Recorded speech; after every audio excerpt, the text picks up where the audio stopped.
Okay.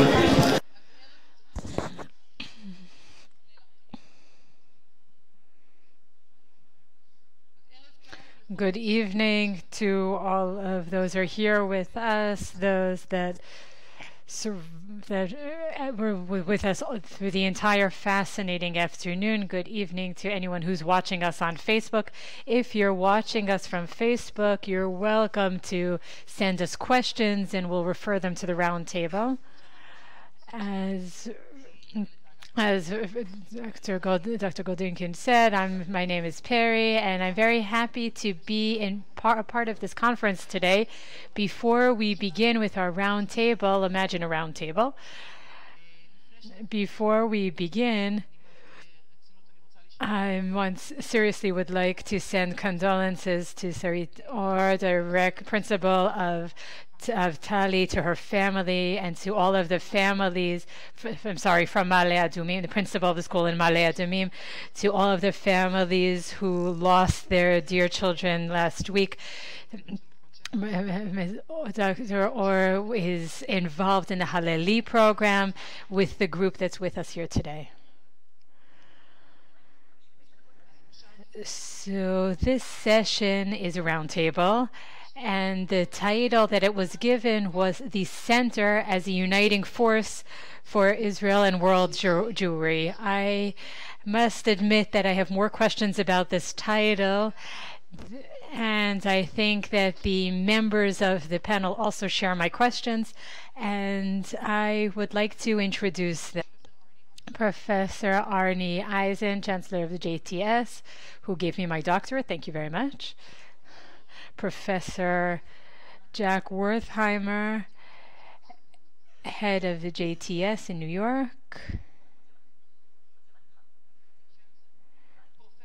Professor, you're a chancellor and you're the professor. I'm sorry, he's not the provost. He's a lecturer, not the head of JTS. He's a lecturer. He's a lecturer. He did not give me my doctorate, and he will not take it away. Professor Yossi Turner, a lecturer on Jewish philosophy at the Schechter Institute, a member of the Interdisciplinary Center for Jewish Identity, past, present, and future. And there are others.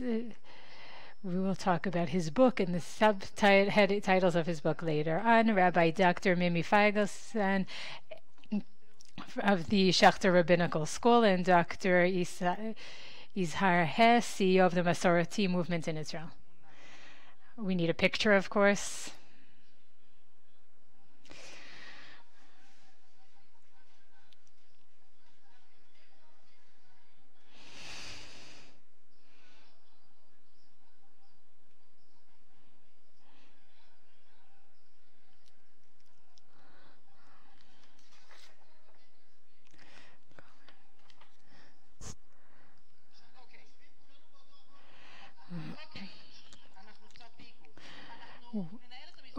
We will hold this session as a round table. It'll be a little bit less formal than the last two sessions. We'll try to have a discussion among the speakers and not only short speeches from each. There will be two rounds. During the first round, I will ask each of the members. I prepared questions for you. I asked you to address the issue, the topic, from a different perspective, the topic of the Center as a Uniting Force for Israel and World Jewry. And then we will do have a second round in which I will ask if you have solutions for the situation that we'll describe in the first part. The third part, we will take questions. I hope that there will be time for questions from the audience and for a discussion amongst you. So first of all, what is the center? Where is the center? Why center? Is center a uniting force? Do we want the center to be a uniting force? Is unity a goal? And is power in the center? These are the questions that I thought of. We will begin, if you don't mind, with Professor Eisen as the author of this title and also the organizer of this session, so we'd like to hear what you have to say. Thank you very much. So despite the tie, I will speak in English.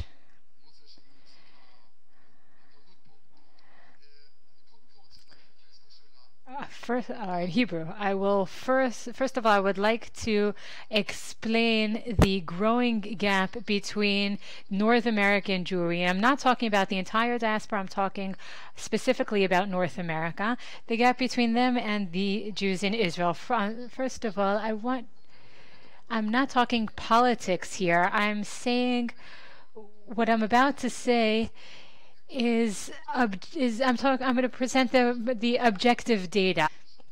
The government is the most right-wing that there ever was in the history of the State of Israel, and the majority of American Jews are liberal and in their political views. 70% of the Jews voted for Hillary Clinton in the last elections. So we are not in favor of a conservative outlook. We have liberal values, and we tend to think that these values are not only American values and liberal values. We believe that they're deeply rooted in Judaism itself. We are not always democratic. We don't only see democracy as an American value, we see democracy as a Jewish value. Second, there's the rabbinate, there's an ultra-Orthodox rabbinate, as we talked about before, that wants to steal all legitimacy of our Judaism, saying that our Judaism is not legitimate. As an ultra-Orthodox person told us, said that the conservative Judaism is Jewish just as much as Christianity is Judaism. I don't know if that is that's a typical approach, but it does make an impression when one Jew says that about another. And the third issue is the man named Trump, and it is not a political issue for me. I'm simply saying that 70% of the American Jews voted for Hillary. Almost all of the 30% that voted for Trump are Orthodox. The 70% that voted for Hillary, the vast majority not only do not support Trump, they hate Trump. They hate him terribly. And his best friend in the international arena is the Prime Minister of Israel. So that does not draw the American Jewry to Israel, to the Jews in Israel. This happens because, according to many, Trump is not only destroying the United States, he might destroy the entire world, and that's a very real problem that we see. Not just that he's if it was George Bush the second, for example, or Romney, it wouldn't even be the same. The problem is much more serious. But despite what I just said, it's not a new problem. David Galinkin proved that this problem existed in the times of the Tanaim and the Amoraim, the Talmudic sages. But I'm talking about the last decades.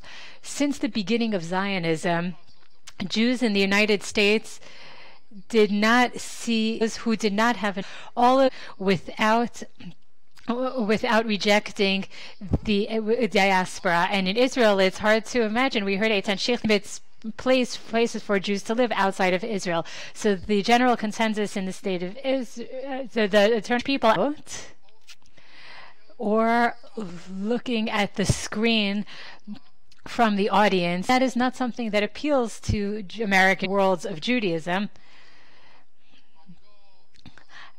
And I'm not going to review the entire list of differences between Israeli Jewry and world Jewry. The large group of their friends, many of their friends are non-Jews, as you heard. Now their spouses of 50 or more % of the American Jews are non-Jews. So this is an entirely different reality than the reality that exists in Israel. To be a Jew has a different meaning than in Israel. Not entirely different, but the differences are enormous, and the gap naturally is growing from year to year. If the statistics tell us, and the statistics show that 1/3 of the Jews in the United States, more than a third, will say that the state of Israel, they don't care at all about the state of Israel. 1/3 of the Jews say that, and less than 30% would say that the state of Israel, that they care a lot, that the state of Israel is very important to them. And the other third says somewhat important, meaning not very important. But this isn't surprising because less than 40% of American Jewry are not affiliated with any Jewish organization. Not a synagogue, not JCC, nothing. So less than 40% are, so if such a small percentage are affiliated with Jewish organization of any kind, it's not surprising that so many do not consider Israel to be very important. And to us, how important is the diaspora to the average resident of Israel? They tell me, explain to me, why are you important to us?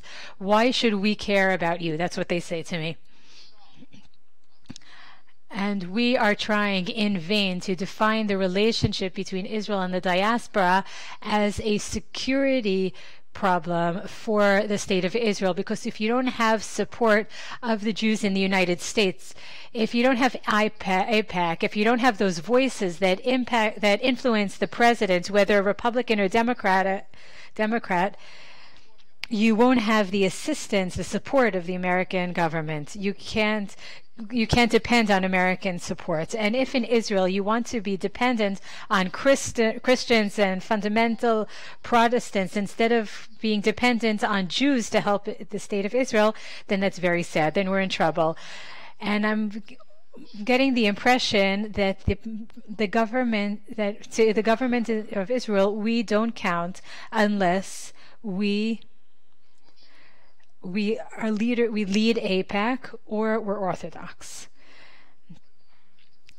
And I wish Bibi was here with us so I could say this to him, but I know that American leaders did say this to him face to face. What is the percentage of Orthodox Jews in the United States right now? I'm not talking about the future. In the future, maybe the numbers will increase, but right now, according to the Pew reports, in 2013, what is the percentage of the Orthodox Jews? 9%. 9%. So more than 90% of Jews in the United States are not Orthodox. So none of us count? None of us are important to you, to the Israelis? So we have a serious problem here, and the path has to be bidirectional. We have to educate Jews in the United States. We'll get to the solution later on. Okay, we'll wait for the second round for the solution. So there are a lot of reasons for the problem. And before we talk about the solution, I want to emphasize that we will not resolve this problem overnight. Not this year, not in the upcoming years, not today, not tonight, not tomorrow, because it is deeply ingrained. It is almost a part of the relationship, ingrained in the relationship between Israel and the diaspora. And as Israel develops in one way, and the United States will develop, the Jews in the United States will develop in the other direction, there will be a growing need, a more urgent need to find dialogue, to find common ground. And I don't expect any agreement. Each side has its own story, has its own story that it tells itself. I don't see a possibility of Zionism to require the diaspora to be committed to Zionism anytime soon. So when it comes to centrality, we will not agree. But let's at least talk. Let's clarify our disagreements, and then we will be able to progress towards a solution. We'll continue going in the order of seating.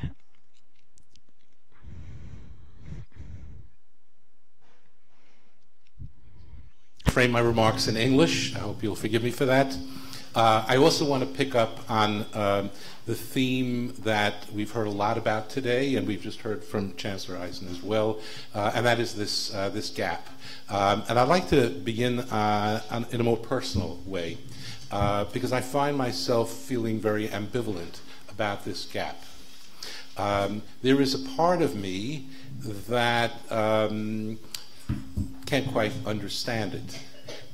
There's a part of me that reacts to the fact that the state is only 70 years old. And I am reminded, not that I picture myself that way, but I'm reminded of the biblical Moses, who had a lot of difficulty understanding why it is that the people of Israel taken out of Egypt after such a short amount of time did nothing more than complain, complain, complain. And that is what I hear in many corners of the American Jewish community. And I am not averse to criticism.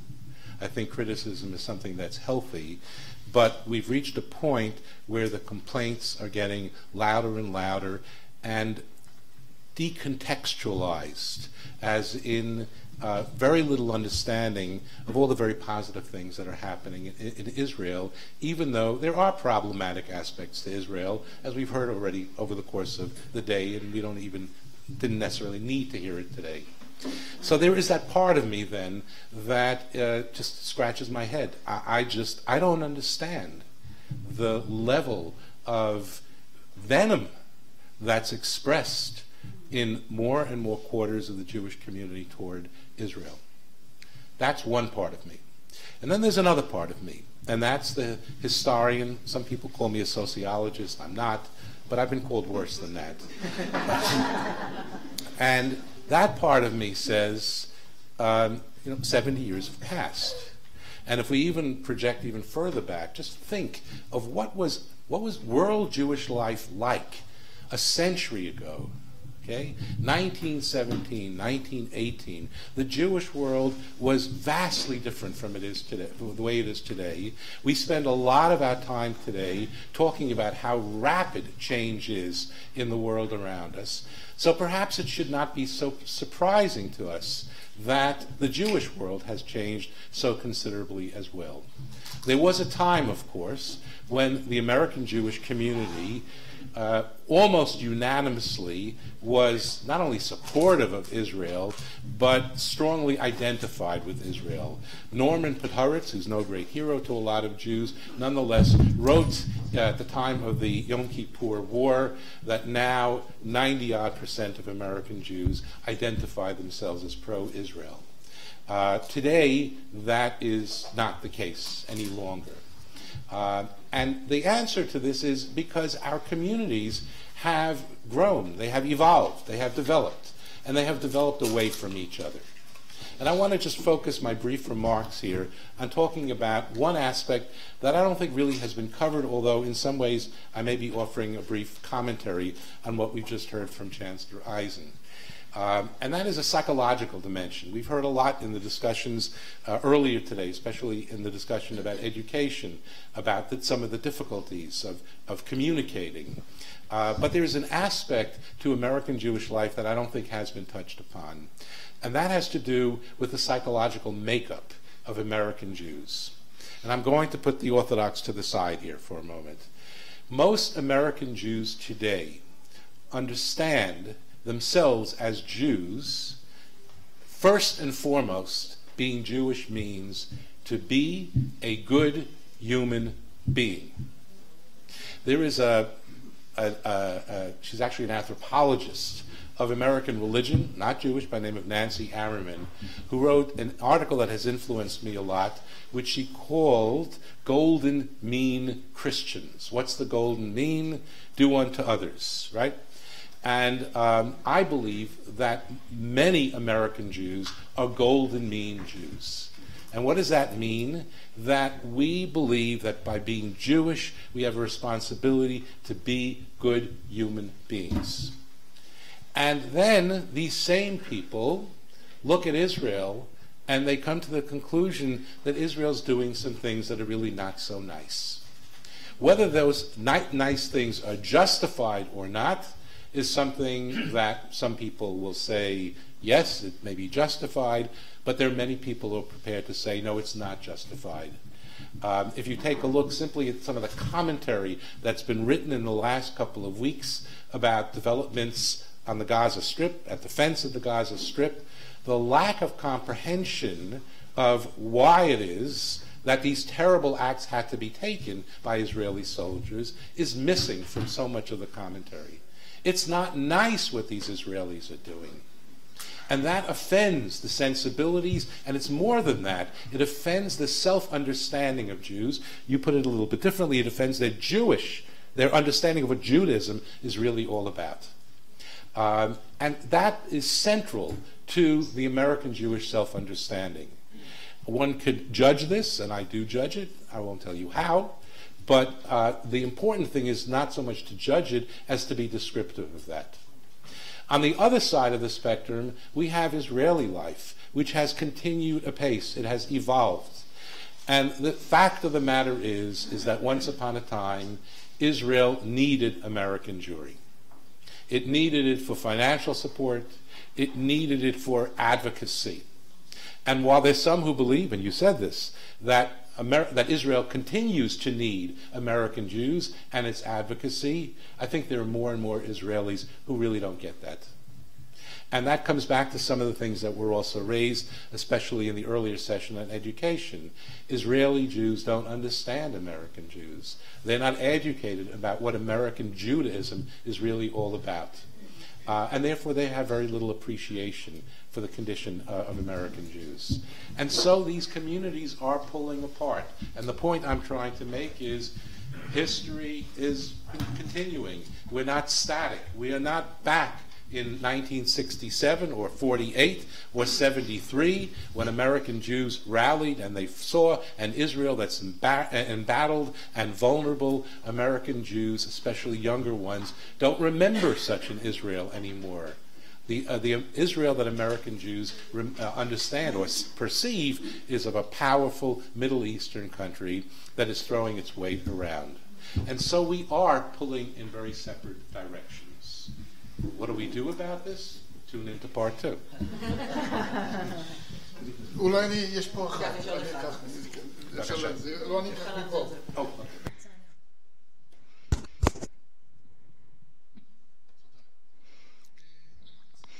I'd like to take a slightly different angle on this from the previous speakers during this day. Let me pick this up in a moment. My general idea now is everything that's been said here today relates to Israel and the diaspora on a political level, as if it's a political question. Indeed, there is a real political issue that includes the element of justice and injustice. When I say political, I mean we're talking about a feeling of being insulted by a political act.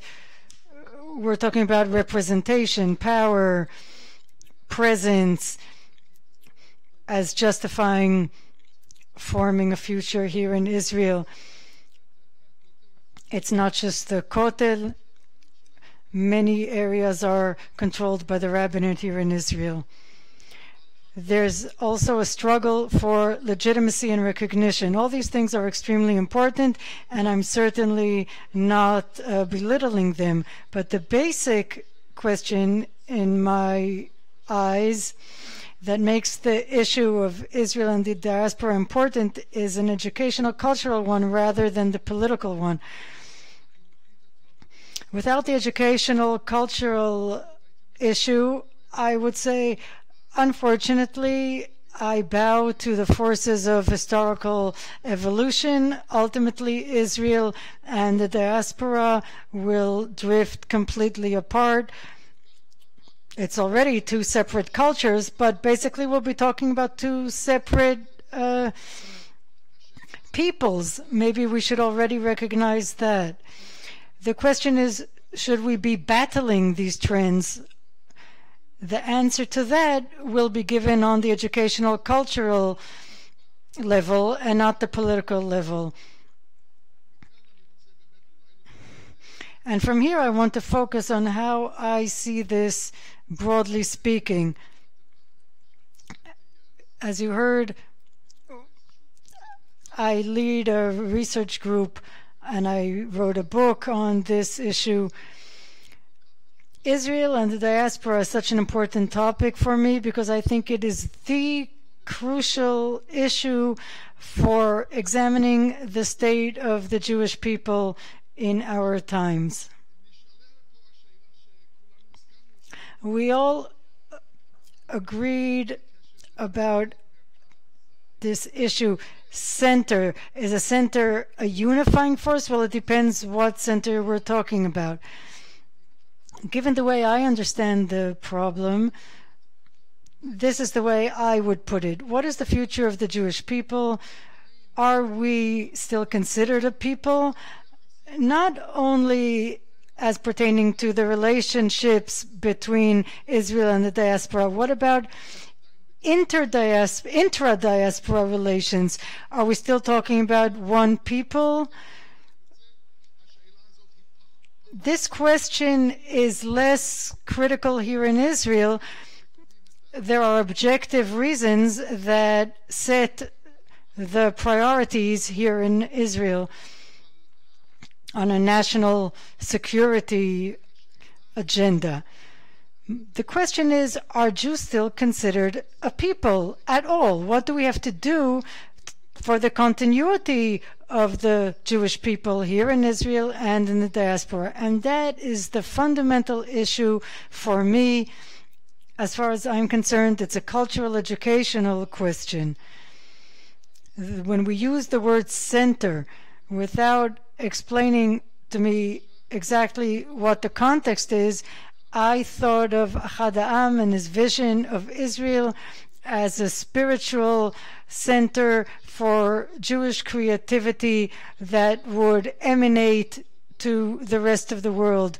I thought of Shimon Dubnov's theory of centers, the non-Zionist friend of Achad Ha'am, who thought the future of the Jewish people could be ensured solely by rehabilitating cultural and national centers in the diaspora, and Israel would be just another center with a plurality of centers. And Mordechai Kaplan was influenced by both of them, Achad Ha'am and Dubnov both, and this is interesting. He regarded the restoration of the American Jewish community within some sort of voluntary autonomous framework. He regarded that as the realization of Zionism. I want to connect all these theories that emphasize the idea of center. Let me elaborate on that. What was the intention when speaking of a spiritual cultural center? Whether we take Achad Ha'am's approach or Dubnov's approach, they knew exactly what they meant. They meant the exact same thing.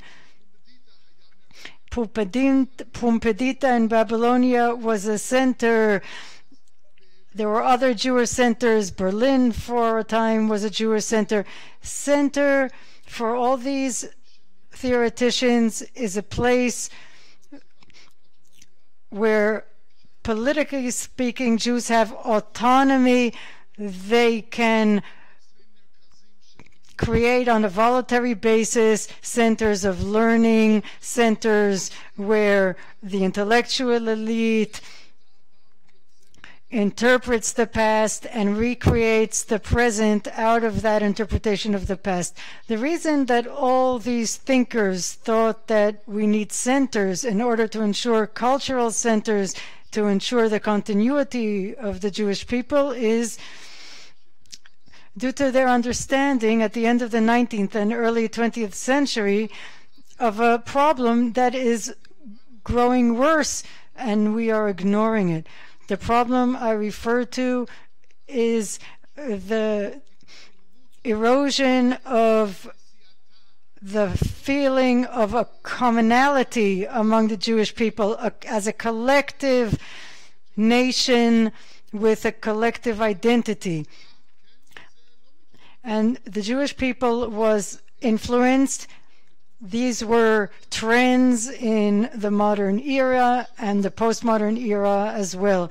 The non-Jewish surrounding continued to influence the Jewish people, and its influence grew much stronger and much more rapid, and it grew stronger than the influence of the Jewish family and the Jewish community. In our digital age, families and communities are barely discernible. The individual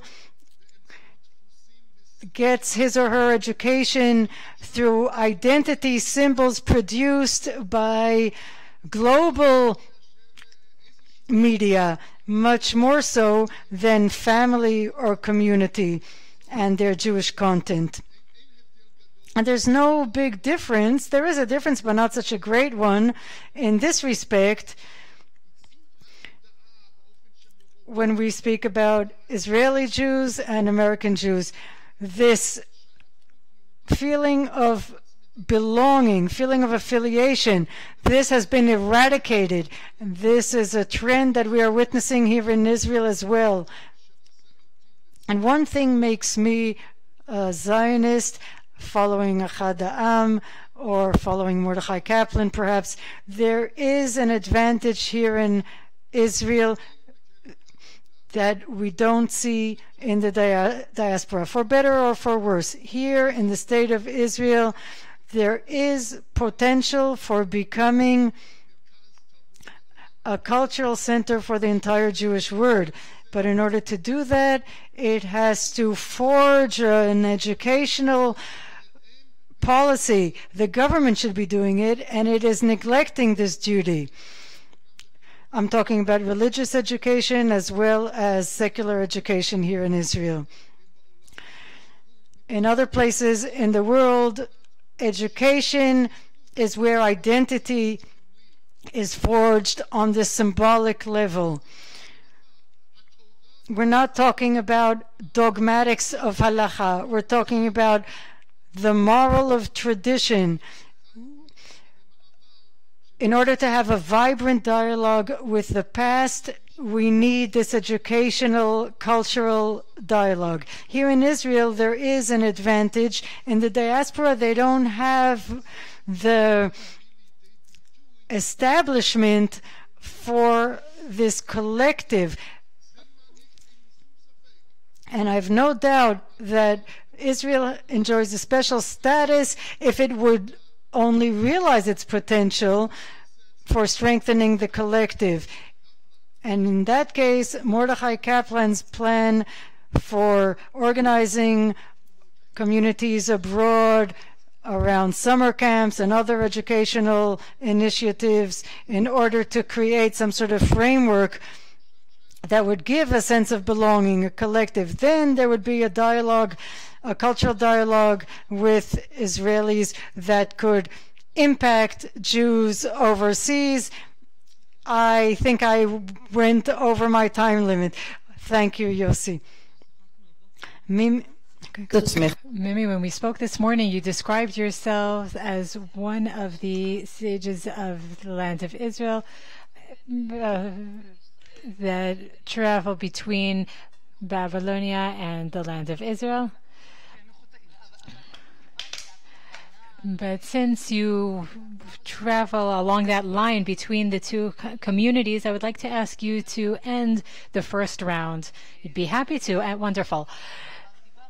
I spoke to Yizhar, and he will, I hope that you'll be pleasantly surprised, Arnie. So, Dr. Yizhar, I would like to thank the Schechter Institute for the initiative, along with the JTS, for hosting this event. Dr. Bar and Professor Golinkin. It was a fascinating day that attracted a very large audience, and that is certainly noteworthy. I would like to address the subject from a slightly different perspective. I also debated over what does center mean is it a metaphor for the central root? Maybe it's a less radical solution, something that tries to find a central consensus. But what I want to do is to address this from a different perspective. I was born in Jerusalem, not very far from here, and about 50 years ago, just a month after the Six-Day War, I am the product of the public education in Israel. I attended good schools and youth movements, the typical track that a good kid from Jerusalem takes in the national public education system. And the success of the Zionist story was deeply ingrained in my. And before the Bagrut, we learned about the differences between the different aliyot in the 19th century, the first, the second, third, fourth, and fifth aliyah. Till this very day, I can tell you exactly what the difference is between the Germans and the Polish and these type of socialists, the other types of socialists, ingraining the Zionist ethos and part of the DNA of each and every one of us who graduated from Israeli public schools and the Israeli religious public schools, though there was more of an emphasis on the religious aspect as well. But this is a story that every Israeli child it's a very deep part of us, and it's very clear to each and every one of us that this is the central story. Between the first and fifth aliyah, the number of people that came to Israel and stayed in Israel, we know that up to the fifth aliyah, 50%, if not more, left. But of those five aliyot, approximately 300,000 Jews remained. During those years, the number of people that immigrated to North America, we didn't learn this at the time, but during those exact same years, 2.4 million Jews immigrated to North America. The largest wave of immigration in Jewish history happened during those years. And not only did we not learn about it, it was denied, it was ignored, it didn't even exist. As part of the goal of ingraining Zionism in us and defining the diaspora as something that has no future and no hope. What Danny Dayan told you, he also grew up with the same ethos. This is something that it takes years for Israeli Jews. It's something they don't know that there's another story until they live in North America and then they experience that community. Natan Sharansky mentioned that there are 7,000 shlichim. I think that the power of shlichim who lived among the North American communities, no matter how long they were there, they discover a Jewish existence, and you feel like we missed out on so much. No one told us that there was a Jewish existence of value outside of Israel. Not only that, but they denied the incredible success of that Jewish existence in North America. And even today, over the course of today, we heard apologies over how, yes, it's true, not everything is wonderful. There are failures, there are problems, there are troubles of the Jewish existence and its continuity in North America. But to tell you the truth, not everything is perfect here either. You know what? Here too, there is assimilation, but we assimilate amongst ourselves. It's not a big challenge. The continuity of Judaism is so obvious here because we don't have the huge challenge of being a minority among a majority that embraces you. The story of living as being a minority in a place where you're embraced and to succeed, to thrive for 4 years is a success story. The success story of American Jewry. It took me a long time to have the courage to say this, but since I heard Daniel Hartman say it very clearly, and he was born there and he came here, if he could say that, then I could say it too. It was a parallel redemption to the redemption of the state of Israel. And the same thing, a very similar thing happened in the United States. It's radical, but when you look at the success, the enormous success of the Jewish community in North America, we see an incredible success. They created a new Jewish civilization. There's enormous contribution to Jewish religious feminism. They are leaders cultural leaders, Nobel Prizes, the ability to influence the public discourse, political influence, the agenda. If you look at the success, and instead of celebrating that success in parallel to the Zionist ethos, which is our story, I'm a Zionist. There's no doubt in my mind that this is where I want to continue living my life. I feel that I deeply believe that this is my home, but I can still look at this very successful Jewish existence in North America and say, wow, that is quite a success story. Now, these two centers, and it's no secret that there was more than one center in the Jewish world throughout our history. But this is a fundamental part of the paradigm that I think that we have to reconsider. A story of two centers of Judaism, where the second one is no less important and has no smaller contribution to Jewish existence today. I think we have to remind ourselves that the majority of the Jewish world over history was not Zionist, but it was Jewish. The association, the equivalence that is drawn between Zionism and Judaism is completely ridiculous. Zionism began as an individual ideology, but the fact that you can be a Jew without being a Zionism, meaning that even if you didn't mention the state of Israel 3 times a day, as if that's the main part of your story in order to continue Jewish existence over the generations. That's ridiculous. Because what would happen if, God forbid, we're working very hard for this not to happen, but right now the largest concentration of Jews now live in Israel. There's slightly more Jews in Israel than in the United States. What would happen if this Zionist experiment, in about a decade or 2 decades from now, will become a proud Jewish existence that is not democratic? What then? Will we still say? Maybe at least some of us maybe will admit that the Jewish world was able to create another civilization that is more important, that is also important for its Jewish identity. This could also happen in our history. So looking through this very narrow prism of the existence of Judaism and Zionism as being equivalent to one another, I think it's exaggerated, to put it mildly. And I would just want to end with a comment about assimilation. It is true that assimilation is a severe problem. The ones that have been able to give it a good fight over the last 100 years was the American community in North America. Here it's not a challenge because we assimilate amongst ourselves.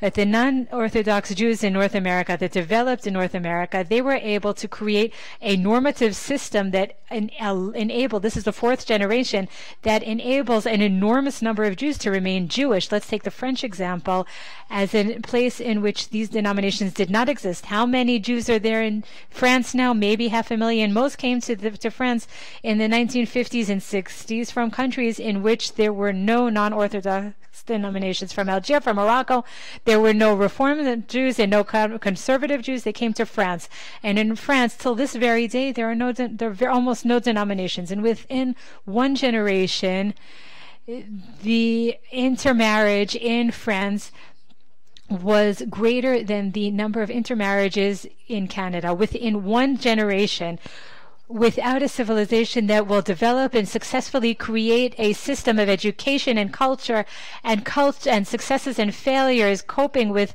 the modern world, that none of us know how to cope, how the Jewish world will cope with it and overcome it over the next 50 to 100 years. So even when you say that we're not very successful, Yossi Turner said, Professor Turner said 100 years ago that if we looked at the statistics of the Jewish people, we would reach entirely different conclusions of what the Jewish people would look like after 100 years. Let's be a little bit modest, even here in Israel. And in this aspect, I think that the Jews that are here from North America, I think you need a little bit more pride, a little bit more confidence in your in your identity and what you have created there. I think that could help us in Israel create a better society. Reb Mimi. Reb Mimi is the next speaker.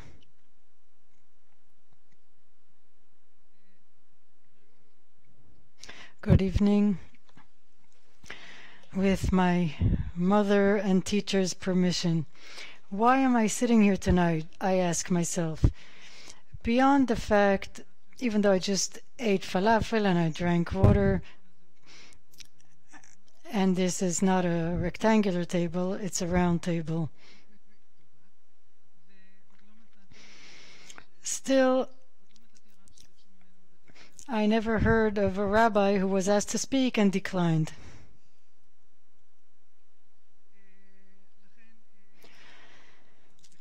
So I agreed, and I hate to say it, but I need to add color to this table here.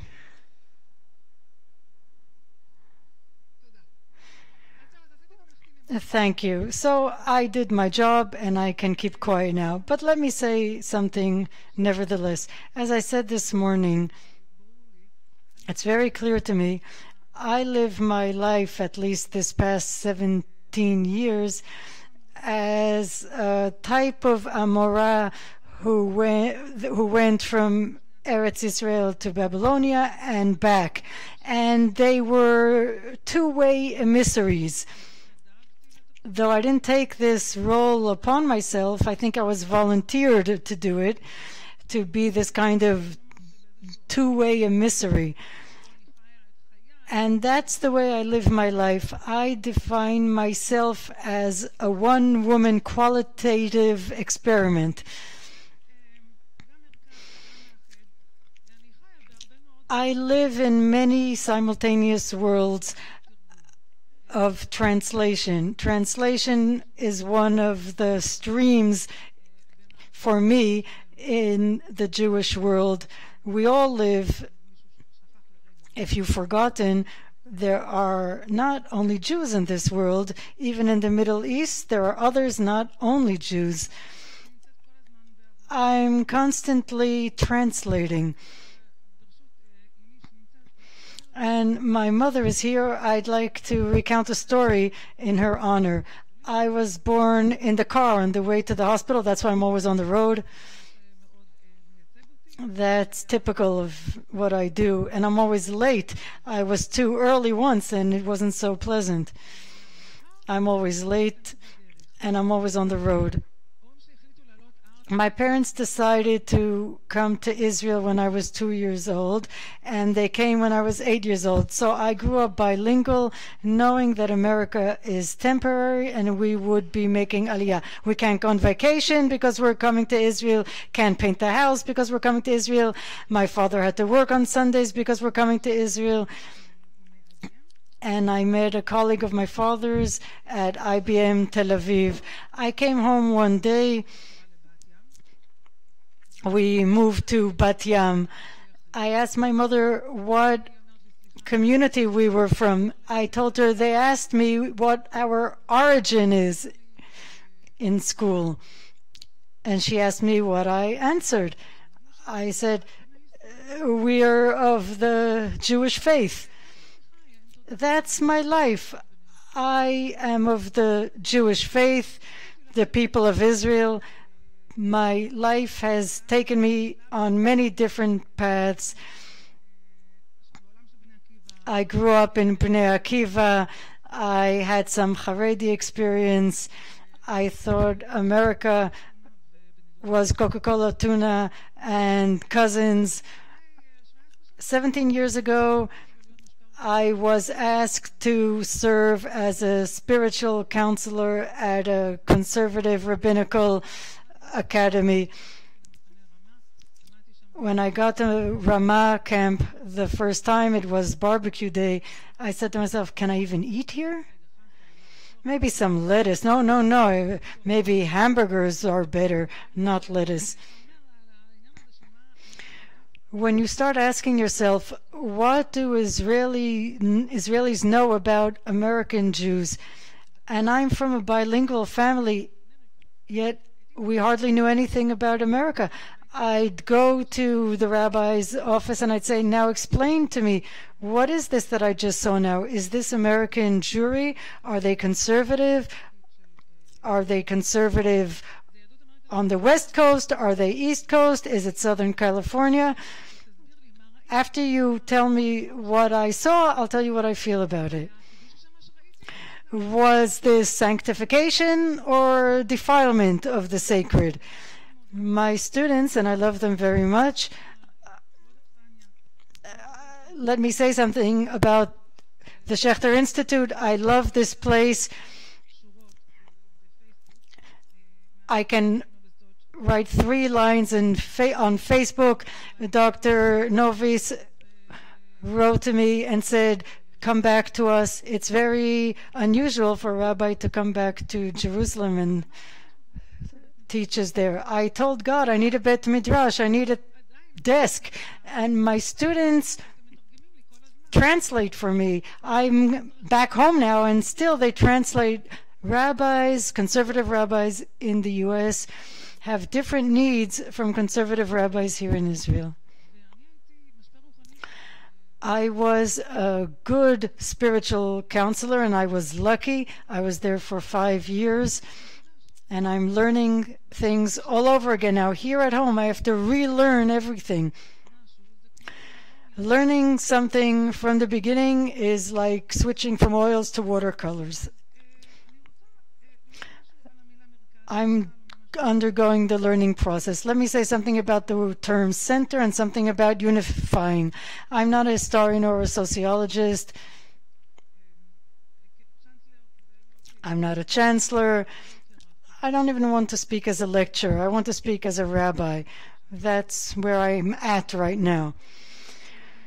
I was studying with a student, Yarden, this morning. We're studying Tractate Brachot.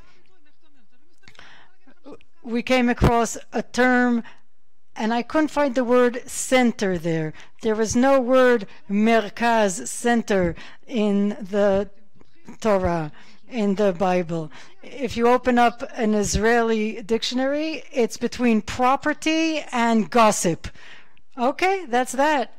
The word merkaz, center, is between property and gossiping in the Even Shushan dictionary of Hebrew, modern Hebrew. Center, let me ask something. Who is at the center? What is at the center? Is the individual at the center? Is God at the center? I think it's time we introduced God into this conversation here at the Bet Midrash. We have the Ark here, the Torah Ark. It's like a safe. It's locked and bolted. The Torah scroll is here. I'd like to say something about my life as a rabbi vis-a-vis these terms of center and unifying. There's another place where it's very hard to carry on a conversation. I'm talking about prayer and the synagogue. Who do we pray to? What is prayer? How do we pray? It's not the words. What is the meaning and the significance of prayer? What exactly is our praying community? I have a new custom that I observe on Yom Kippur, and that will explain what center means for me. I stopped going for the entire day on Yom Kippur. I go in the evening for Kol Nidre and for Neila. I start Yom Kippur and end it with a community, but the entire day, the rest of the day, I pray to God as an individual. And I don't care if I'm off key. I sing the tunes I like, and it means that I can hear what I'm saying. In Yeshivat HaDarom in Rehovot, I don't know what the prayer leader looked like there, but I remember his tears. Reb Shlomo Karlbach, Rav Miki, and my students in Los Angeles, I remember them. I remember the tunes, and I learn new tunes here in the Bet Midrash. I'm learning them now for the first time. I can hear all that when I pray at home on Yom Kippur. The first time I did that, when I reached Yizhar, I closed my eyes for a moment. I recite the Yizhar prayer it annoys me, it aggravates me, that prayer. The concept was invented by communities, and forgive me for saying this, but I think it's just fundraising. You have the sentence saying, I contribute for the memory of, and people contribute. I live with the memory of my grandparents. I live with that memory day in, day out.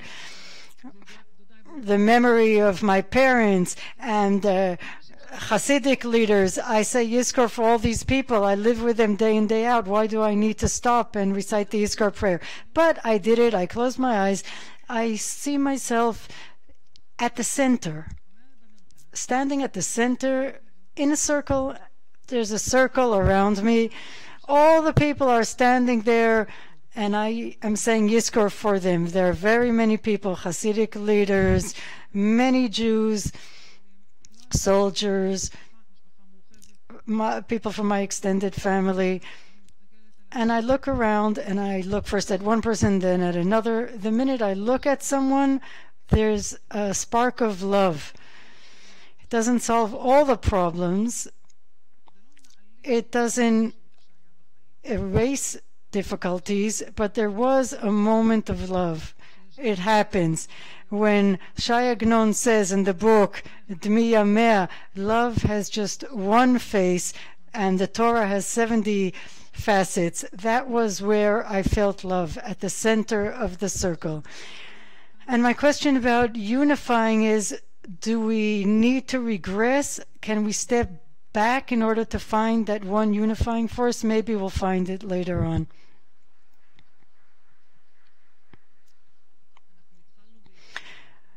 We started late, and I know you want to end on time, so we'll go very briefly around again. Each speaker has 2 or 3 minutes. Since no one has a solution, we don't have to take too long. Let's talk about solutions for the problem of the gap between Israel and the diaspora. Stick to the time frame of 2 or 3 minutes so that we can take questions. Okay. Solutions. Okay, we're talking about solutions. I think that first of all, it'll take time, but I think that one of the solutions for the tension and the gap between Jews in Israel and Jews abroad, especially in North America, is related to the need, to our need to convince North American Jewry to rethink how it contributes to the state of Israel. Today we heard from Rav Benny Lau, a person who I consider a very close friend. I admire him very, very much. He spoke in a way that I have never heard him speak before. Sometimes, if you press the person's buttons, and something really angered him, and he didn't realize how privileged he was. He's speaking from a place where he's so privileged.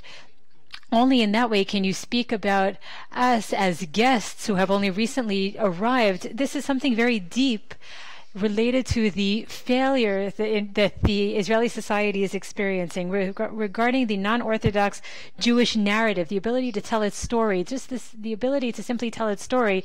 We have encountered severe failure when non-Orthodox Judaism has to cope with an annual investment of over $1 billion shekels in different types of orthodoxy. I'm not talking about education. I'm talking 3.4 billion shekels, the ability to tell a different narrative that will give him a grasp in Israeli society. It doesn't exist. And then to tell us that we are not successful. How the incredible success of the Schechter Institute, the conservative movement, of course it could be much greater, but considering the fact that the entire institute is against you and doesn't give you any chance to succeed, our success is incredible, and this will not be resolved on a political level in a normal way. You have to remember that religious Zionism at its early stages in Israel did not have any teachers of its own. It had to bring in teachers from the ultra-Orthodox yeshivas. It took 50 years and incredible government investment, institutes and schools in order to create our own teachers. It'll take us time, but we don't have that government connection that the religious Zionism did for political reasons. It's a shared struggle with North American Jewry, not only because of the different streams in Judaism, but because of the democratic identity of the state of Israel.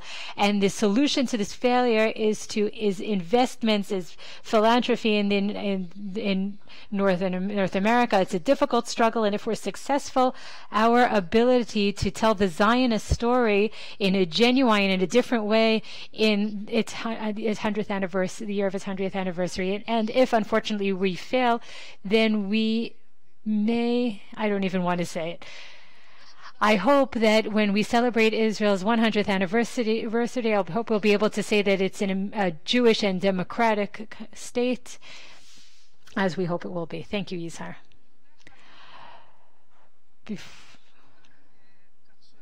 Before one, what do you count? That's what Sefer HaBahir asked. Rabbi Nachman tells a story about these 7 beggars who goes back in time in his memories. I remember when I was born. I remember when I was conceived. I remembered when the sperm was created in the brain. And I think that now we have to take a few steps back in order to get a better perspective, to observe, to see all of those that are around us. We have to keep stepping back. And if it takes us back before creation, the time where if we can continue with this imagery, we were in God's mind just a moment before the world was created, at that moment when there was a perfect and correct and just world. If we have to go back to that point, then I'm willing to go that far back in order to be together, to be as one. And I want to discuss the issue of mutual respect. As we approach the Shavuot holiday, it's the 31st day of the Omer. We're talking about which is symbolized by kindness. We want to be united, but we all have to remember that we were each standing in a different place, heard different things, had entirely different experiences. And the totality of our existence depends on the totality of all of these experiences combined. There are people that were closer to the mountain than we were, and I can only see them from the back. There are people who stood further away, and if I had the intelligence to turn around, despite the power, the intensity of the revelation, I would have been able to see them face to face. I remember at the funeral of my father 30 years ago, there was a moment at the funeral when I said, I don't care what people think. And I turned around because I wanted to see all of the people that were there. It was important to me to see all of the people that were there. And I said, maybe someone might think that I'm bored or that I'm not interested in what's happening. But I decided that I didn't care because I wanted to see everyone. So part of our job is to be silent for a moment, to listen for 2 moments, to look around us, to imagine how the person that I can only see him from the back of his head, I can imagine what he looks like and turn around to look at other people face to face. I will outline what I think is the right direction for a solution. I don't know if it's obtainable or not, but from based on what Yizhar said, I think that you mistakenly referred to what I said. I didn't say, if I wasn't talking about 100 years ago, I didn't say that they wouldn't have believed how the Jews would have thrived, or you talked about how you wouldn't have imagined the Jewish demographics as it is today. No, just as no one could have imagined technology or how that would influence our awareness at the beginning of the 21st century. But what I do know is that if I hadn't taken that into consideration, just as I couldn't have, I would have expected, if I had looked in the 1920s, 30s, or 40s of the 20th century, I would have expected a lot more regarding the vitality of Jewish life than what I see today, partially because of the vibrance of the constructing power of Zionism in Israel, and it may sound strange regarding the numbers and because of the Hebraistic movement in the United States. So what saddens me the most, and again, this is reflected in politics, in the political situation, even though it's not a political issue, is how the Jewish people during the first half of the 20th century feels naturally that is part of the people, part of the same nation, and the support of the Jews in North America was natural, and also the sense of concern for what was happening to the Jews in Europe amongst the Jews in Israel and in America, which was the most natural thing because that's the way they experienced their lives. It was as if it was a single town, just small Jewish town that was spread over 3 different continents. And I think that that family sense of Jewish existence has disintegrated during the second half of the 20th century. And I must say that I think that the political tension would have disintegrated if we lost the sense of belonging, of natural shared responsibility. In order to reach that, we have a shared awareness, we have shared historical memories, we have a shared language that comes from shared sources, and there is a sense that even if I have a different vision about the future, that future is something that we share. So what I want to say is that in order to understand the depth of the problem, to understand where to draw the solution, the sense of belonging, which is reflected in the Hebraistic movement in the United States, it was replaced. And I don't want you to misunderstand. In the United States, in America, it was replaced by liberalism as the central component of a Jewish identity. The problem is that there is a difference between liberalism that is derived from a shared Jewish language, and that becomes the most central component of Jewish identity, and everything else is insignificant. And that is also a common denominator with the non-Jewish world. So as a solution, I would suggest, first of all, that in Israel, because of the potential and the inevitability of political dynamics and the situation of a country, the politicians in Israel have to stop seeing the people as a tool from which they can derive political gains, and that means emphasizing identity symbols versus other symbols without taking full responsibility either here or there. They have to focus on developing Jewish culture, including history and culture of the Jews of the diaspora. But first and foremost, we have to be able to have a vibrant discussion with others. I'd want to add in this context, in the context of a solution, in my opinion, there will not be a solution unless young people will learn how to dream again. The part of the problem is not a Jewish problem, it's a human problem. You have to be able to see beyond the horizon, and then there is a lot of power to create within the Jewish conscience. And then American Jewry will voluntarily rebuild their community institutions with learning, with education, and with discourse with Israel. Thank you.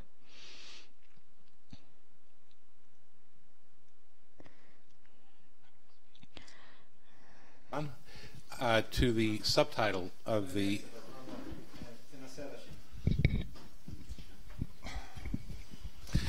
I want to speak literally to the subtitle of this evening's presentation, or panel rather, and that is the center as a unifying force between Israel and the diaspora.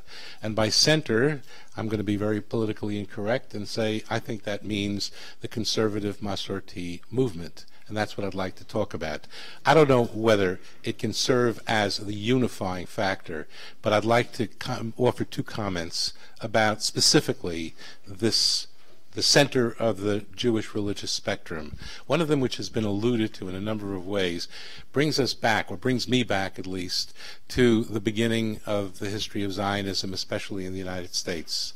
And what Zionism in the United States, led by the leadership of the Jewish Theological Seminary at the beginning of the 20th century, individuals who've been mentioned in some of the comments already, what it meant to them was first and foremost cultural or spiritual Zionism.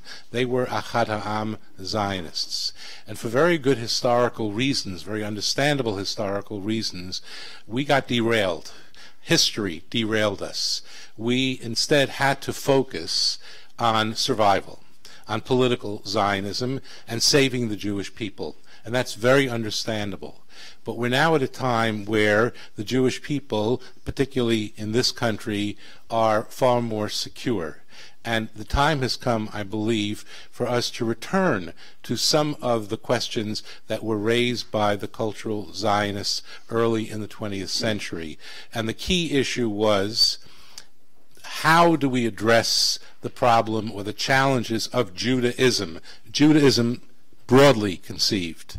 And there I think we have a lot of commonalities that we can learn from each other about. And I frankly want to put the issue of center and periphery to the side, because it doesn't help us to speak that way. When people are referred to as being peripheral on the side of the stage, they don't react very well. So why not engage in a dialogue with each other? Now, the downside of what I'm saying is that this is not going to be a conversation that the masses of Jews will be able to identify with directly. It may percolate down to them, but they can't directly address it the way the masses of Jews donated tens of thousands and eventually hundreds and billions of dollars, and volunteered and marched in the streets and advocated. That was a cause, Jewish survival or Israel's survival, that really could rally the troops. What I'm talking about now is not going to rally all of the troops, but it's no less important that we do so. The second thing I want to talk about, since it's almost 9 o'clock, I'm going to be very politically incorrect at this point, and I'm going to talk also about the role specifically of the Jewish Center in opposition to the groups on either side of it. The Orthodox world, I'm talking especially about the modern Orthodox world, but also the Haredi world, have done mighty well in terms of connecting their young people to Israel. It so happens that I'm studying some Jewish day schools in the United States. I was in one last week. It's a centrist Orthodox school identified with Yeshiva University, and they told me that of the graduating class of 33 students, all but 2 of them are coming on a gap year to study at a yeshiva here in Israel, and not only for 1 year, but also for Shana Bet. And that is the case in most Orthodox day schools. It's far less the case in the very few non-Orthodox day schools that exist in the United States. On the other side of the spectrum, and here's the politically incorrect part of what I'm going to say, it's time for us to recognize that the reform movement is not terribly strong when it comes to Israel, and as time goes on, it will get weaker when it comes to Israel. And it's not because of what's going on at the Kotel. It's because of massively high rates of intermarriage. Intermarried Jews do not identify with the Jewish people the same way, and they do not identify also with Israel in the same way. Are there exceptions? Of course there are exceptions. There are some wonderfully committed Reform Zionists, and I'm not denigrating them or dismissing them in any sense. But as a movement, the largest movement of American Judaism is Reform Judaism, and decreasingly it is disengaging from Israel. I have a friend who is a retired Reform rabbi. And where does he go to shul? He davens in a conservative synagogue, which he loves. And one of the reasons he loves it is because they talk a lot about Israel in that synagogue. And it's not only raising the flag, but it's because that synagogue, the rabbi of that synagogue, takes his people on missions to Israel. Not one a year, but several a year. They celebrate Yom HaAtzmaut. They are focused on Israel. And this is a rabbi, I should add, who is critical of Israeli policies. But nonetheless, he loves Israel. And there was a time when conservative rabbis were like that, were very much like that.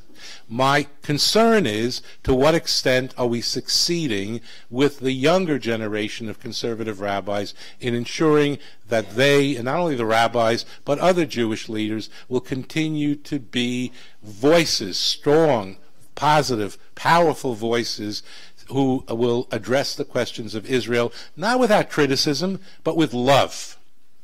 And that, I think, is our mission at JTS. I think we are succeeding with certainly a fair number of our students. We're not succeeding with all of them.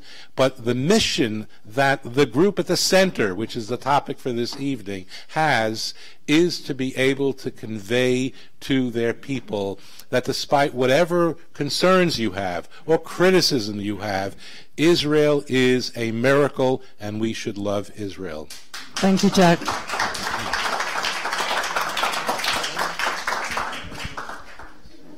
Okay, is it on? Okay. I came to Israel in 1975 to do a PhD at the Hebrew University. I studied with Professor Eliezer Schweid. I remember to this day what Eliezer Schweid said about our topic today. He said, let's leave aside the question of one center or a plurality of centers for the Jewish people. Let's just agree that in the early modern period there were two questions for Jews. The first, where will we be able to survive and grow? Second question, what kind of Judaism, what types of Judaism are appropriate to these places? He answered the first question by saying that there are only two places where Jewish existence would be sustainable. The first is Zionism, the second is emancipation. And neither of these two is without risks. At that moment, there was assimilation and anti-Semitism, as Jack said. And now we have Iran and missiles and Gaza. There are risks, many different kinds of risks, because we have a state, we're a voluntary society in a democracy. We need to live normal lives. We must defend ourselves, defend our lives, our rights, our freedoms, our interests, including the interest of the perpetuation of Jewish culture in the U.S. This is a crucial interest, and we have to continue maintaining it. This is JTS and Schechter, and this is how I want to conclude. I'm here today to celebrate Yom Ha'atzmaut, marking 70 years of Israel's independence. As a Jew, it is a religious question. What is Judaism? Judaism commands me to ensure the continuity of the Jewish people. The Jewish people should serve all of us. This is the covenant of Sinai. We share a common covenant. The covenant of common destination, we'll be arguing about that. This is how I want to phrase it. Last Shabbat, we read the weekly portion of Emor here in Israel, but in the U.S.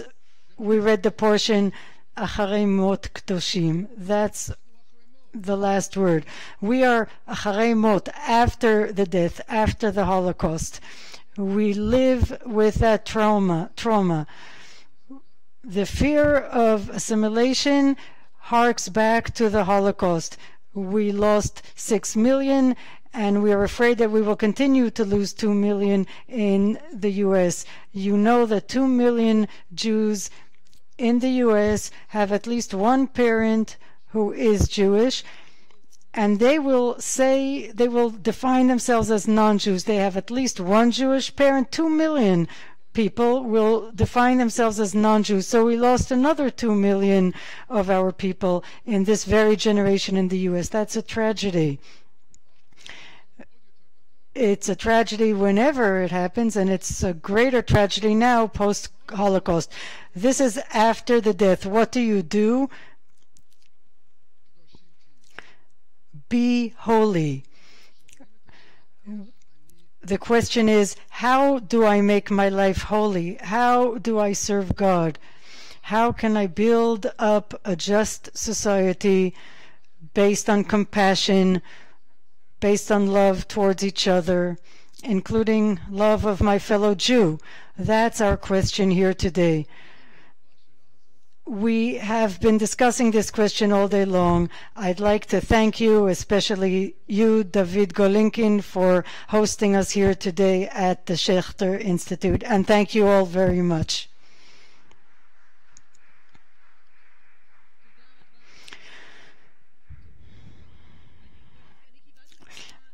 I have another 7 minutes. Yes, I got another 7 minutes. Are there any questions? Any brief questions? Are there questions from the internet?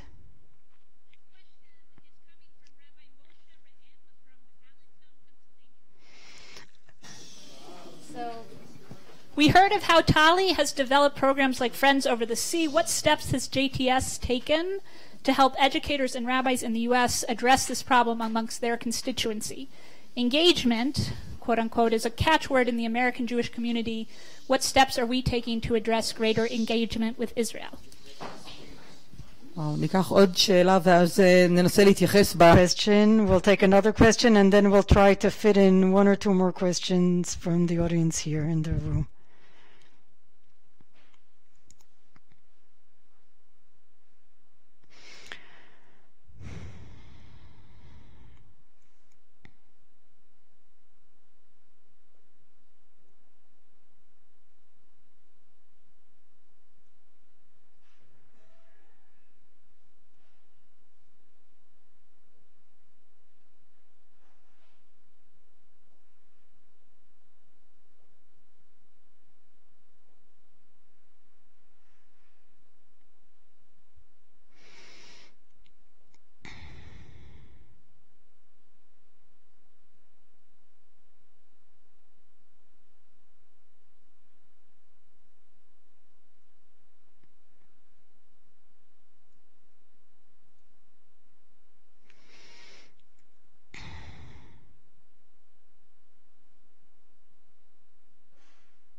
Which is called The Religious Significance of Israel, a Personal Love Story and Accounting. And what I said in that speech was that the 70th anniversary of the State of Israel is not a time for analysis, and certainly not a time for criticism. It's a time for thanksgiving. And I want to explain why I said Hallel the week before for the State of Israel. So I spent about 30 minutes explaining my love for this place. And I tried to say before that the love of JTS for this place was first expressed by Chancellor Gershon Cohen in setting up this Beit Midrash in Jerusalem and making sure that every single JTS rabbi spends a year here. And that testifies to the connection more than anything else. I can tell you proudly that 10 years ago, when we cut the budget of JTS by 20%, and every faculty member, including Jack and me, took a cut in salary, we spent $400,000 that year to make sure that every rabbinical student would spend a year in Israel. Because we could not imagine a JTS that did not try to foster a deep connection with the 40% or more of the Jewish people that lives in the state of Israel, despite any political differences that one may have. So I don't have a detailed analysis of JTS students and the reactions to Trump's declaration. I think people at JTS differ in their opinions. But I would wager that that reaction had less to do with recognizing Jerusalem than it did with hatred for Donald Trump. They were expressing hatred for Donald Trump. If Obama had done the same, which I wish he would have done, but he didn't, there would have been universal support for it. Because we're happy that Jerusalem is recognized as the capital of the state of Israel, even though we recognize there's a lot to be done with the non-Israeli citizens of the city of Jerusalem, the capital of the state of Israel. So that's a matter that is coming. But I think that in answer to the first question, what JTS continues to do is to make sure that all of our students here, rabbinical students, education students, and cantorial students, spend significant time in the state of Israel, that we make sure that JTS students, while they're at JTS, learn as much as we can give them about the state of Israel. And now increasingly, we do webinars and courses and all sorts of things that bring the knowledge of Israel and this love that Jack was talking about to the Kahal Rachav. And I'd love to Jack reminded us that Solomon Schechter was one of the great leaders of Zionism at the beginning of the 20th century. And I remind us all that the conservative movement began in the year 1845 in a dispute over the importance of the Hebrew language. Zachariah Franco left the Reform movement because he insisted on Hebrew, ala am ha-Yehudi, v'ala teacher am ha-Yehudi. We are strong Jews, therefore we are strong Israelis and Zionists.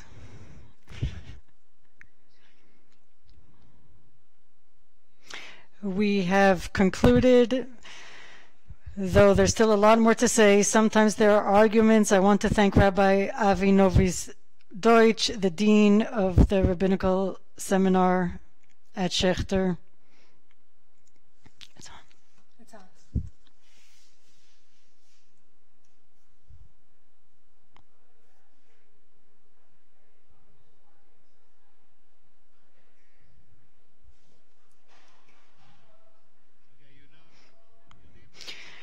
Everyone knows the rest of our program, so if you're leaving, you won't know about the rest of the program.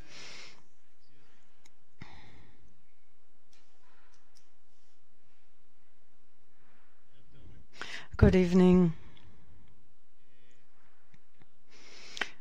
You have to look at the camera. First of all, I'd like to thank everyone who organized this conference.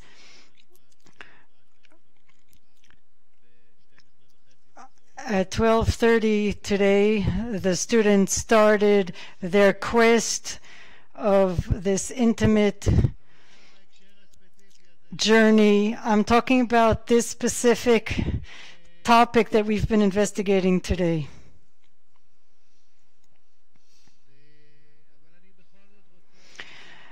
Let me take a moment, it really will be just a moment, to reiterate 3 points that were raised here. We have a humanities crisis in our schools. We have to learn to dream, and we need a cadre of leadership to lead us on this journey. I'm proud to be here as the Dean of the Rabbinical School. we have our music liturgical program that I'm very proud of at Schechter, that I run. More than anything else, we are now going to move on to the more straightforward effect, the unmediated Jewish experience through music. This is my opportunity to call upon the Paitanit, artist, singer, songwriter Maureen Nehedar. And you'll have to turn your chairs around in just one moment, but not yet. Maureen is an artist. She writes original music. She puts liturgical writing to music. Today, her performance, at our request, will expand our horizons. She'll be moving between music, contemporary music here in Israel that combines aspects from many different countries of origin, mainly from Asia and Africa. At the same time, she'll be incorporating elements of music from the US. And so without further ado, let's turn our chairs around and listen to the music.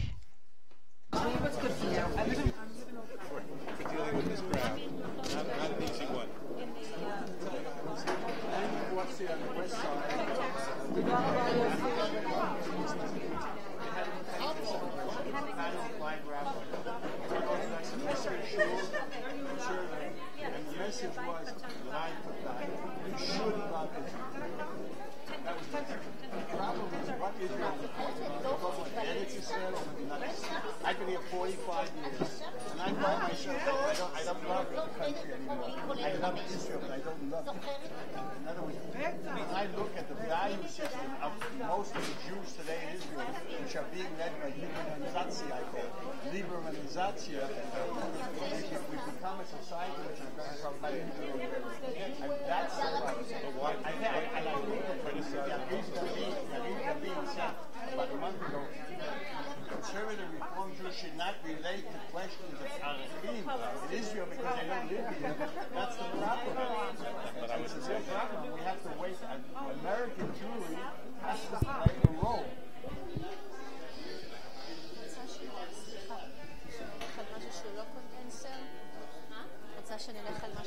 קונדנסר? היי.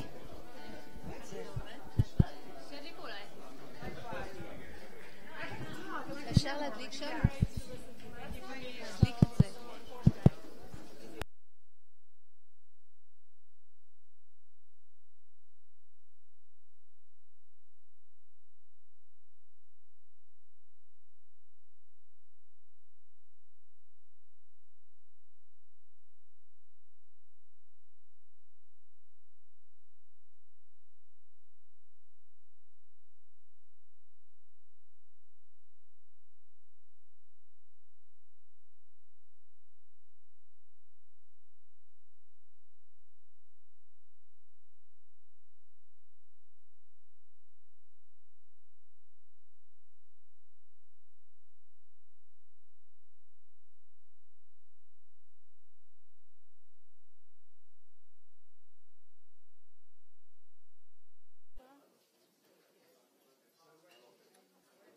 לא, עובד, יש לך, אבל אין לך סטנד כמו זה, נכון?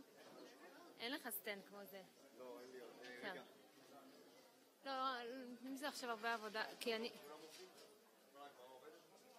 כן, רק... אולי תשב ליד, תראה אם שומעים. איי, חת איי, איי. זה עובד. כן, זהו, כי מה שקורה, אני לא יכולה להתקרב, כי אני מטוף פה, מבין? אז אני לא יכולה לשיר ככה. אז אולי תגביר אותו קצת, ויקלוט אותי קצת יותר מרחוק.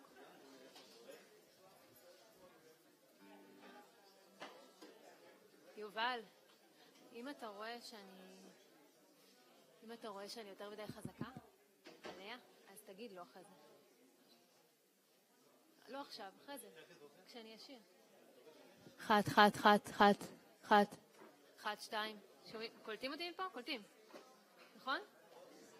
בדיוק, אמרתי ליובל שאם אני שומע שאני חזקה מדי, כן. לא, זה הגברה אחרת. אחלה.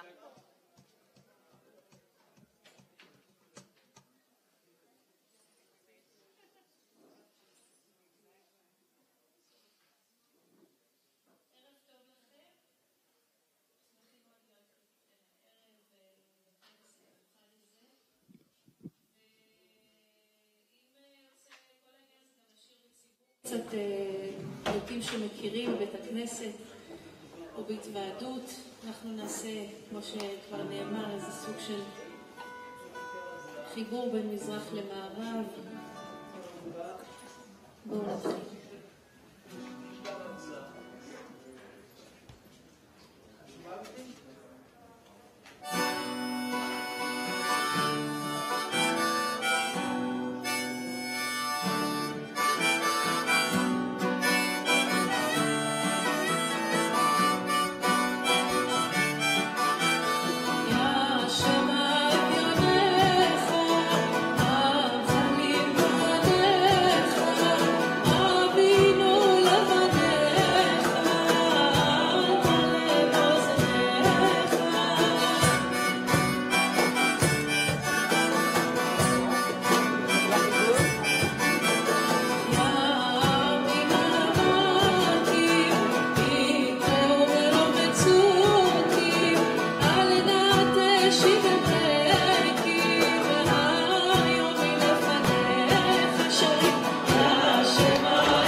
כן?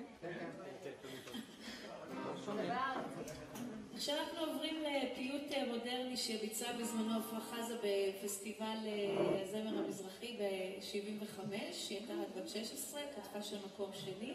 לא הרבה מכירים את הביצוע הזה, אבל הנה פיוט מודרני שמדבר על השבת.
ושיר שמקבל את החתן, את הכלה, עם 40 גמלים.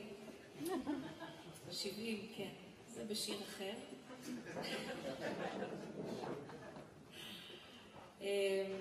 ובעצם מדבר על כך שהשיר הראשון מדבר על קציר, אנשים רוקדות סביב עולמות החיטה ושמחות בתבואה שעלתה יפה, והן אומרות שכשהתבואה עולה יפה אין יותר דאגות פרנסה ואין דאגה ממה ילד מחר. והשיר השני הוא שיר חתונה, אותה כלה שמובלת עם 40 גמלים ברוב פאר והדר, ובגלל שמדברים פה על הולכה של כלה, אז גם ציוותתי לשיר הזה את לך דודי לקראת כלה בניגון ברסלב. אתם מוזמנים כמובן לשיר אותו.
עכשיו נעבור לקינק החומר ביד היוצר, שאתם ודאי מכירים.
אפשר בלי קרליבך.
כאן איתי ליאור לקנר, להקשה, שירה. גיטרה, שירה ומפוחית. אז שנייה, הפסקת מים.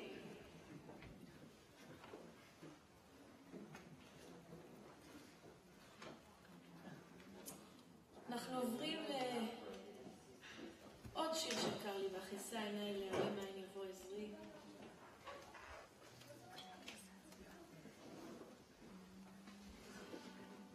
רציתי שתשימו לב לנקודה מאוד מעניינת במוסיקה האשכנזית, והיא שהיא מאוד, לפחות בעיניי, אבל לא רק בעיניי, מצלצלת מאוד מזרחית, לעיתים פרסית. וזה לא מקרה, היות והמוזיקה החסידית שלנו מקורה באזור הבלקן, טורקיה, מקדוניה, כל האזור היפה והמיוחד הזה, ומשם התחילה מוזיקת הקלייזמר שהתפתחה. אז יש כל מיני סממנים מאוד מאוד מזרחיים שגם קיימים בסולמות שאנחנו קוראים להם סולם הקמת, אבל יש גם יציאה שהיא כבר מבדילה את המוזיקה האשכנזית והמזרחית. אבל תשימו לב שאם קצת מסלסלים את קרליבך או... זה יכול להישמע קצת... בתעתע.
ועכשיו לעוד שיר בפרסית. שיר חתונה מאוד מפורסם, שד ומד, המלך, החתן, כל התרבויות העתיקות, יום הכלולות היה מעין יום מלכות לחתן ולכלה, ושם השיר הזה מתארים את כל הכבוד שצריך לחלוק לחתן, וכמה הוא מיוחד וכמה הוא יפה וכמה מבקשים מהקהל לבוא עם נרות ופרחים. אורז מבושל, אורז פרסי, לא אורז יבש, נוהגים לזרוק. סתם בדיחה שלי. זה לא היה הולך, כן? עם אורז פרסי מבושל. וזה שיר שמח, אבל אם אתם תתעלמו לרגע מזה שאמרתי לכם שהוא פרסי, אז הוא גם סוג של אשכנזי בעיניי. תכף נראה אם אני צודקת.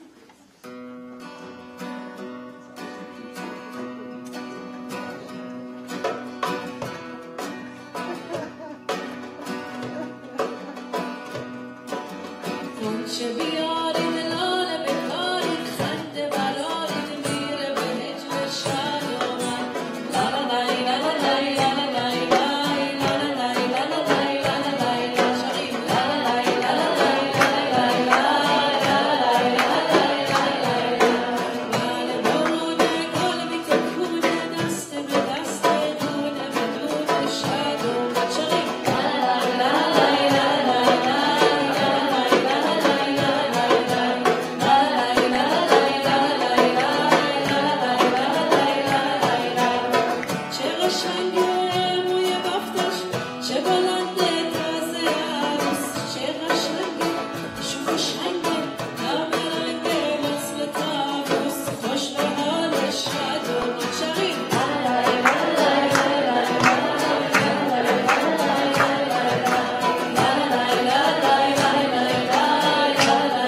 מה נבוא עליה?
והנה מפה לערב שבת, שלום עליכם, עליכי השלום.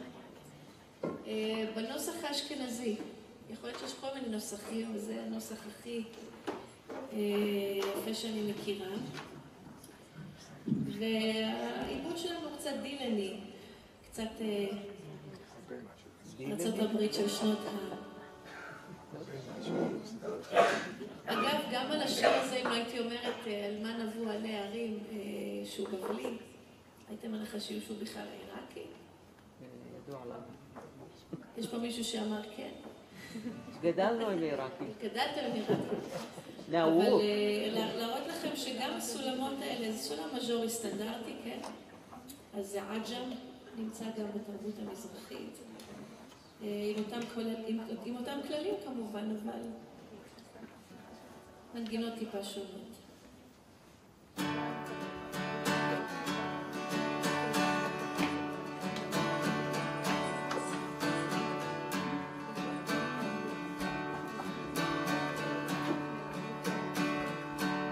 שלום עליכם, עליכם השלום, מלאכי עליון, ממלך רבכם המלאכים הקדוש ברוך הוא, ברכם לשלום, מלאכי השלום, מלאכי עליון, ממלך הקדוש ברוך הוא. שלום עליכם, מלכי השלום, מלאכי עליון, ממלך מלכי המלאכים, הקדוש ברוך הוא, ברכם לשלום,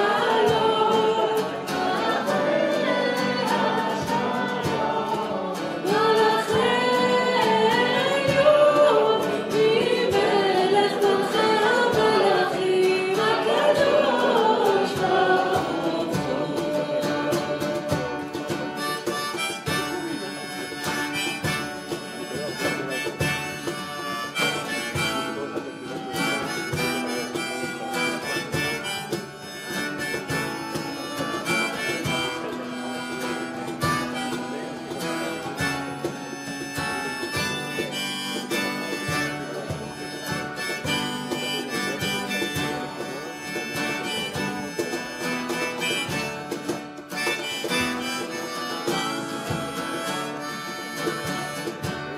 ברכוני לשלום, עליכם השלום, מלאכי עליון, ממלך מלכי המלאכים, הקדוש ברוך הוא, צאתכם לשלום, מלאכי השלום, מלאכי עליון, ממלך מלכי המלאכים, הקדוש ברוך הוא, צאתכם לשלום, מלאכי השלום, מלאכי עליון, ממלך מלכי המלאכים, הקדוש ברוך הוא, ממלך מלכי המלאכים, הקדוש ברוך הוא.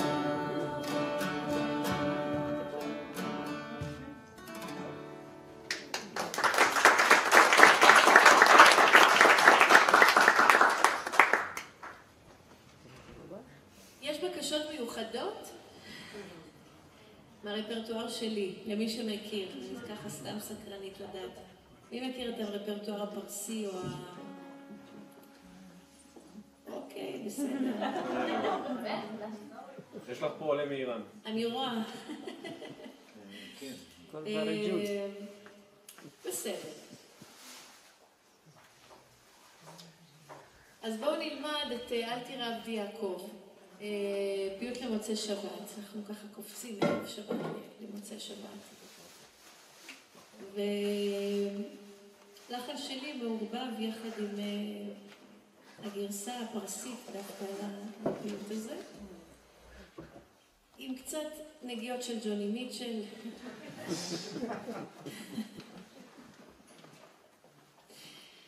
אז הרי לכם התוצאה, ובואו נלמד את הפזמון.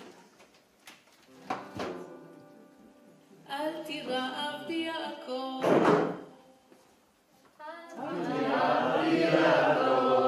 מה מצב הקשב והעייפות? אתם עוד בסדר? אוקיי, לא נכביד, אבל בואו נלמד רק את הפזמון הזה. אל תירא עבדי יעקב, אל תירא עבדי יעקב. בראבו, בבקשה.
ואלירן אומר שזה גרסת הדנס.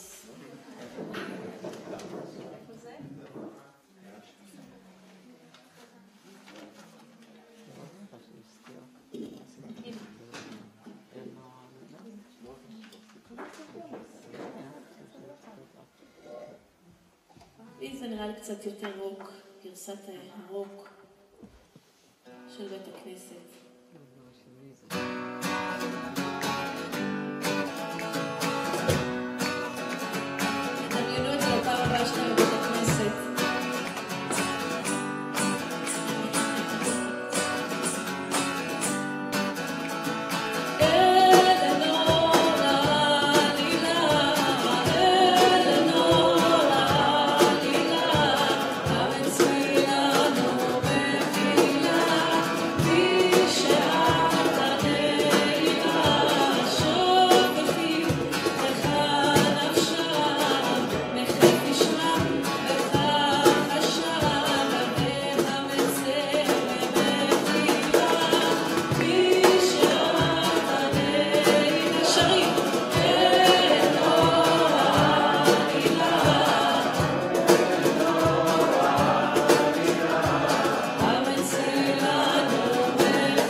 כשחקרתי את התרבות של יהודי איראן, מה שגם קרה למעלה מעשור, החלטתי שאני גם ממשיכה את התרבות הזו שאין הממשיכים, וחלק מהעניין היה גם, מעבר לזה שעשיתי לזה עיבודים והתחלתי את זה לציבור הרחב, גם החלטתי שאני קצת מלחינה, קצת הרבה לחנים חדשים בסולמות פרסים עתיקים, שאגב יש חוקרים שמייחסים אותם לבית המקדש, דווקא את המוסיקה הפרסית. אז בחרתי על הטקסט של חון תחון על בניך, והטקסט אומר ככה: חון תחון על בניך לך שווים, ובפחד לפניך ניצבים יראים, את יקראו לדין כי על כן באו נכאבים. טקסט סטנדרטי שהאדם עומד בפני אלוהים בחיל ורעדה ומבקש רחמים. אבל המשורר הזה, שאנחנו לא יודעים כל כך, לא כתוב מי כתב את הטקסט, בחר לסיים את המילים באם עוונות תשמור לי למסע, ראה צורי גואלי איך אסע. לא אוכל שאת עליי, אבל רוע מפעליי אל תישא. אני מסבירה. הוא פונה לאלוהים ואומר, בהתחלה סטנדרטי תרחם תרחם, ועוד פעם תרחם תרחם. אבל בבית האחרון יש תפנית. הוא אומר לאלוהים, אם אתה תשמור את העוונות שלי כמסע, ראה צורי גואלי איך אסע, איך אני אוכל לשאת את המסע הזה על הכתפיים? לא אוכל לשאת עליי. עובדה. הוא קובע עובדה, אני לא אוכל לשאת את העוונות שלי על הכתפיים. אבל, יש פתרון. אבל רוע מפעליי, את רוע הפעולות שלי, בפעליי פעולות, אל תישא, אתה האל, תיקח את העבודות שלי על הגב שלך. דיל יהודי קלאסי. בבקשה.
תודות. אז תודה רבה שוב לליאור לקנר, ליאם גדול, סאונד שלנו יובל משה, תודה רבה למירה, תודה רבה למכון שכטר על ההזמנה ולכל האנשים הטובים בעשייה. אני מאחלת לכם הרבה הצלחה וידיים מלאות. ואני רוצה שנסיים בעוד לחן שלי, לך דודי לקראת קלה. כמו שכבר הבחנתם, אני מאוד מאוד מערבבת פולק פרסי עם פולק אמריקאי, ככה יצא. בכלל כל מה שקשור לפולקלור מוזיקת עם יש בה איזשהו גרעין של אמת, שגם אם אתה לא מחובר לזה בגרסת ינקותא שלך, האימפקט הוא מיידי ועצום. ואני אשמח אם נלמד את השורה הזו, אפשר? לך דודי, לך דודי, לקראת קלה, לקראת קלה, לך דודי, לקראת קלה, לך דודי, לקראת קלה, בני שבת, בני שבת, נקבלה, נקבלה, לך דודי, לקראת קלה,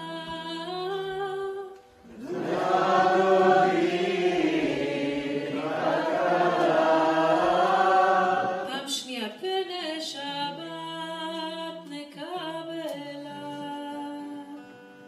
פני שבת נקבלה, שמור וזכור בדיבור אחד, השמיענו אל המיוחד, אדוני אחד, שמו אחד, לשם תפארת ולתהילה שרים.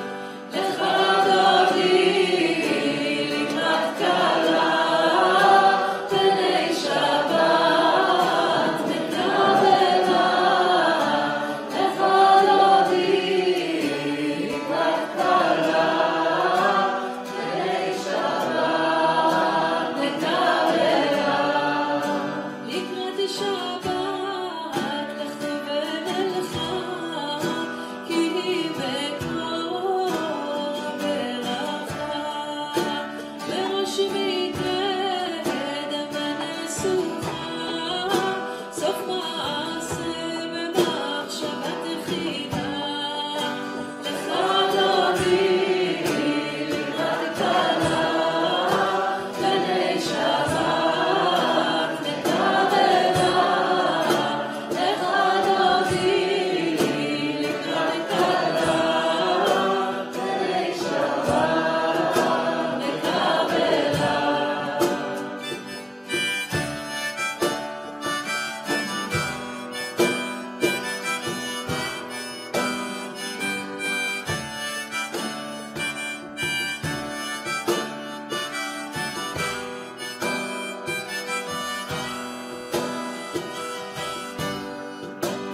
אני רוצה להודות לאנשים שאולי פחות, קודם כל אני רוצה שוב להודות למורים.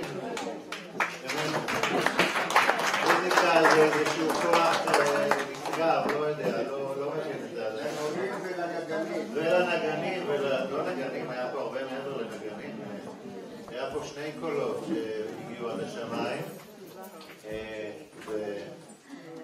תשתם, כל הדברים האלה שמייצרים מוזיקה באמת. אני גם רוצה להודות לצוות שלנו שעבד מאוד מאוד קשה, הרבה מעבר במהלך היום הזה, למוריה שבעצם הפיקה את כל הכנס, ולדורון חגים שנראה לי הפסיק את היום הזה, לא ברור באיזה שעה ועדיין לא מסיים